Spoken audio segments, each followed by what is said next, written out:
समझौता भी हो, एक एक एक एडजस्टमेंट हो, एक कुछ हो, लेकिन अब वो सुख चैन शायद भंग होगा, इसलिए कि वो जो जिस सीट पे वो हारी हैं, वो बड़ा ही मतलब माइनॉरिटी बहुल्य है और माइनॉरिटी जो है ममता बनर्जी का एक बहुत बड़ा आधार था वोट। ये मैं मानता हूँ कि कांग्रेस लेफ्ट अब जो है इससे उत्साहित होकर के बंगाल में कुछ उम्मीद देख सकती है। ये मैं मानता हूँ इसमें कि हो सकता है इससे भारतीय जनता पार्टी को फायदा हो।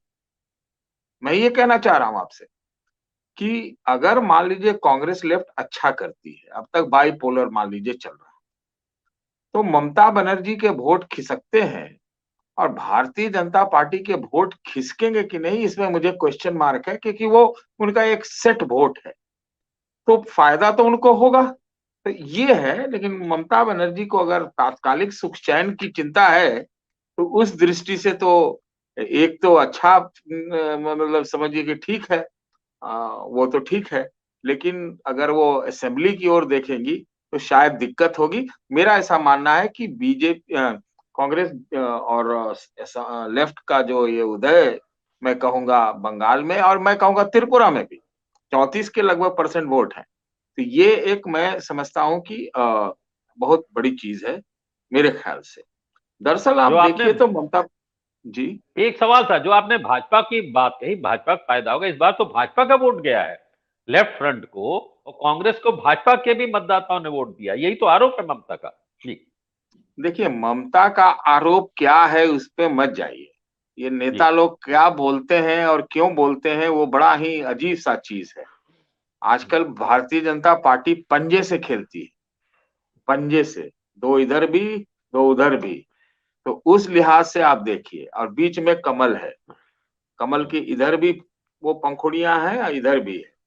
तो वो आप देखें ना, ये टिपरा मोथा कहाँ से आ गया भाई, कहाँ से आ गया एकाएक, कहाँ से आ गया। और 2 दिन पहले तक साथ थे, 2 दिन पहले फिर कल फिर सब साथ हो गए मेघालय में। तो ये तो पॉलिटिक्स में इधर उधर चल ही रहा है, वो हम उस पर नहीं कह रहे हैं। आप देखिए, मैं जो कहना चाह रहा था वह देखिए कि ममता बनर्जी सही कह रहे थे प्रभाकर जी और अनिल जी की भाई गोवा निकली, फिर मेघालय में इस तरह से हुआ, उपराष्ट्रपति के चुनाव में मैंने हम लोगों ने देखा क्या हुआ, फिर एकदम सन्नाटे में चली गई, दिल्ली आना बंद हो गया। दिल्ली भी आई तो पहले तो मीटिंगे में नहीं आती थी, वो आई तो 2-3 बार प्रधानमंत्री जी से मिल ली एक ही में।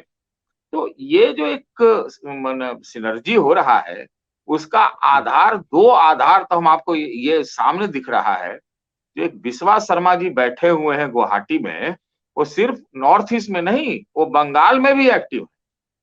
तो हमने देखा था धनखड़ जी के मामले में, और अभी सब उनका देख रहे हैं कहानी। दोनों पूर्व कांग्रेसी हैं, दोनों पूर्व कांग्रेसी हैं भाई। तो ये चल रहा है, लेकिन ये हार तो ममता बनर्जी के लिए तात्कालिक रूप से कोई वैसे कोई तो मतलब कुछ उनको असर नहीं करेगा। बीजेपी को हो सकता है फायदा हो 24 के चुनाव में, ये शायद मैंने पहले भी आपके शो में कहा था।